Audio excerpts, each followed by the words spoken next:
क्या आपने कभी सोचा है कि एक इंसान जिसके हाथ खून से रंगे थे, वो ब्रह्मांड की सबसे पवित्र रचना रामायण का रचयिता कैसे बन गया?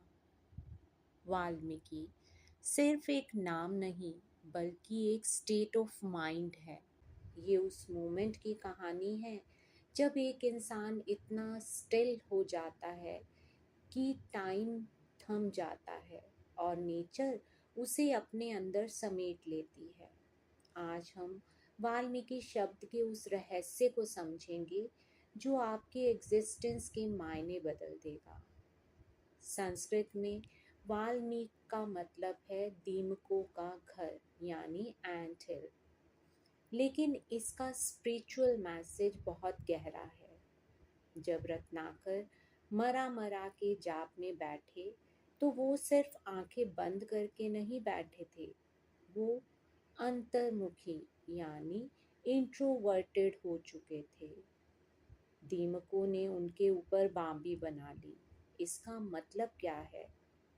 इसका मतलब है कि साधना में व्यक्ति इतना स्थिर हो गया कि नेचर ने उसे अपना हिस्सा मान लिया। वो अब समाज के लिए, फैमिली के लिए, यहाँ तक कि अपनी बॉडी के लिए भी गायब हो चुका था। जब आप दुनिया के लिए मिट जाते हैं, तभी आप उस डिवाइन एनर्जी के लिए प्रकट होते हैं। वाल्मीकि होना यानी पुनर्जन्म, रीबर्थ। हम सब अपने पास्ट का बोझ ढोते हैं, अपनी गलतियाँ, अपने पाप, अपनी पुरानी पहचान।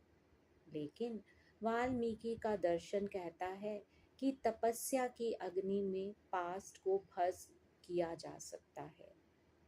बाम्बी को तोड़कर बाहर निकलना एक साइकोलॉजिकल ब्रेक थ्रू है। रत्नाकर, जो एक डाकू था, उस बाम्बी के अंदर ही मर गया, और जो बाहर निकला वो एक ब्लैंक पेपर था। वो शुद्ध चैतन्य, प्योर कॉन्शियसनेस था। जब तक पुराना मैं नहीं मरता, तब तक नया सेल्फ यानी स्व जन्म नहीं ले सकता। उन्हें आदि कवि क्यों कहा गया? क्योंकि पोएट्री दिमाग से नहीं, शून्य से निकलती है। जब मन पूरी तरह साइलेंट हो जाता है, तब ब्रह्मांड की वाइब्रेशंस आपके अंदर छंद और श्लोक बनकर उतरती है। रामायण के श्लोक उस समाधि का रिजल्ट हैं। अगर रत्नाकर के अंदर थोड़ा सा भी ईगो बचा होता, तो वो आदि कवि नहीं बन पाते। वाल्मीकि शब्द हमें सिखाता है कि ग्रेट क्रिएशंस कर्ता यानी डूअर द्वारा नहीं, बल्कि एक मीडियम के जरिए रची जाती हैं। आज की फास्ट पेस्ड दुनिया में वाल्मीकि होने का मतलब है अपने अंदर के उस शोर को, उस नॉइस को शांत करना जो हमें हमारी पुरानी आइडेंटिटी से चिपकाए रखता है। क्या हम दिन में 10 मिनट के लिए इतने स्थिर हो सकते हैं कि हमारे थॉट्स हमें टच ना करें? क्या हम अपनी पुरानी पहचान को छोड़कर हर दिन एक नया जन्म ले सकते हैं? याद रखिए, मिट जाना ही वास्तव में बन जाना है।